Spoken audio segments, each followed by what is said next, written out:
What I'd like to do now is to talk you through a solution for the exercise for week 2. In my opinion, this is probably the simplest solution, which perhaps also makes it the best solution. Simple is good, I think.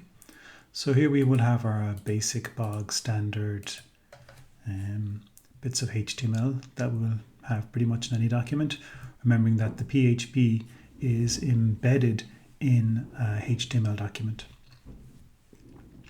The first thing we're going to do is we're going to have our variable, that's the total spend. So we're going to set that to 0. That's the first job we have to do. And one of the tricky things when we're doing stuff in PHP is that the output of PHP needs to be HTML. So what we're going to do is we're going to output the code to create a table. Now, there's a couple of different ways to do this, but this is probably the simplest way here. We're just going to create our table with a table tag. Style gurus would probably be cross about us putting this border equals 1 in here in the table tag, but we couldn't be dealing now with CSS and stuff. And then just have a caption here also as a caption tag where you can put the caption for table. So this is going to start the table. I could have used double quotes here, just as good, but then if I was having double quotes inside in the HTML, I'd have had to escape that here, and that would have been a bit of a pain. So by using the single quotes here, I was able to avoid the issue of how to deal with quotes inside quotes. So that's something to remember. Instinctively, I always reach for the double quotes, and actually was seeing someone else's solution today made me realize, single quotes can be helpful here. We've just got 2 plain vanilla arrays. You could do all sorts of fancy schmancy things with 2-dimensional arrays and whatnot, but I think that's overkill for a simple problem like this.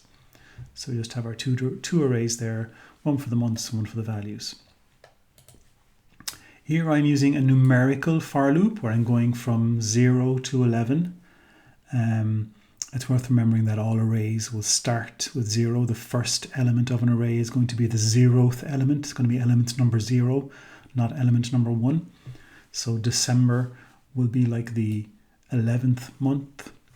That can be a bit of a head wreck sometimes when you're dealing with months, but the first element of an array is always element number 0. So we're going to go from 0 to 11 and count up. I'm using a numerical array here. You can have different ways of counting through, and in some of the solutions I saw, people were using very sophisticated things.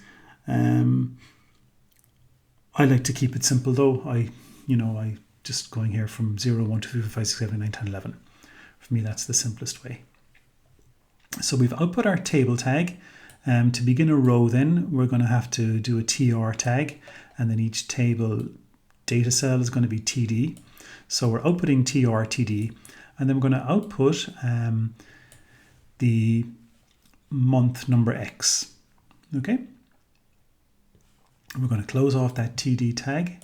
Going to start a new TT tag. Inside in the TD tag, we're going to have the euro symbol. It's a very good idea here to use the HTML entity for euro rather than just the euro symbol. There are scenarios in which the euro symbol would screw up. We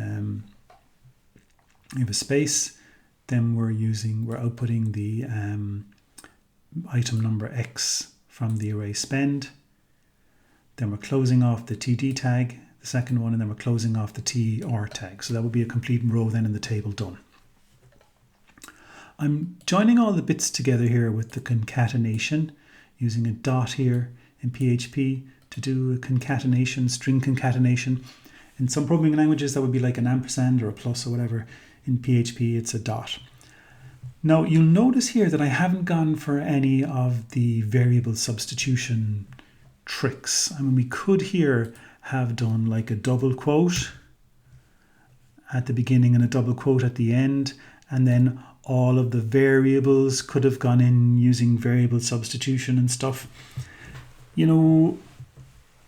That might have worked, but why complicate our lives? It's not a terribly difficult thing to do, to just do concatenation here. We have a piece of a literal string, add to that a variable, add to that another literal, add to that a piece of a variable, and then add to that another literal string. Like putting in those dots isn't that big a deal. I know there's some sort of, kind of programmers who couldn't possibly pause, to end a string and add something onto the end of it, and they love the variable substitution. But it's one more thing to go wrong. So in a situation like this where it's fairly complex, why go looking for trouble? Obviously, we have to add the total in each month. We have to add the expenditure for each month to the total, so that by the time we're done, we have the total. So it started at 0. By the time we're done, it'll be up to the full value. So when we come out of the loop, then we have one more job to do. We have to do the last row. So again, we have table row, TD, putting in the text total, close off the cell, start a new cell, say euro again, then we're putting in our total, then we close off the table data cell, we close off the row, and then we just have to close off the table as well that we started. So this slash table here is the closing tag for the begin table up here. So what made this a little bit tricky was that you have to, as well as doing the for loop and as well as doing the array and doing that sum up, we also had to integrate that into outputting a table. So you needed to be clear on the HTML you used to make a table.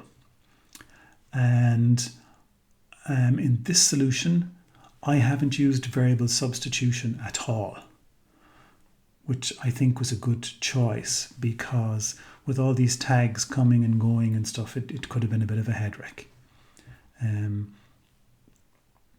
But I think this solution works perfectly fine. It does the job. I suppose I could actually show you it running. This is what it looks like. And it works, I think it works just fine.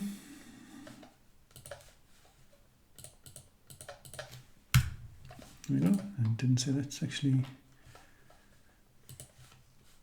Is that the right one? Appears to be. Oakley dokley.